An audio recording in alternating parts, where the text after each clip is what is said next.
Люди говорят, что гагаузский язык не открывает никаких перспектив для продвижения себя. Я здесь не согласна. Для продвижения где? Себя. Себя. Жизни, да. В любом месте я считаю, что чем больше языков ты знаешь, тем больше дверей ты сможешь открыть в своей жизни. Ну и гагаузский язык является языком из семейства тюркоязычных языков.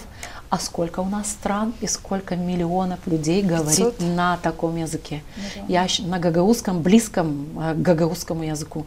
Их очень много. Просто именно вот эта сфера, она у нас как-то не разработана, не уделяется столько внимания именно тем странам. Чтобы открыть перспективы. Да, чтобы открыть перспективы. А ребята, которые связали свою жизнь с тюркоязычными странами, довольно-таки успешно, я знаю, которые реализовали себя и продолжают жить, и остались, и стали полноценными гражданами тех стран, говорящими на их языке и не забывающими о своей родине.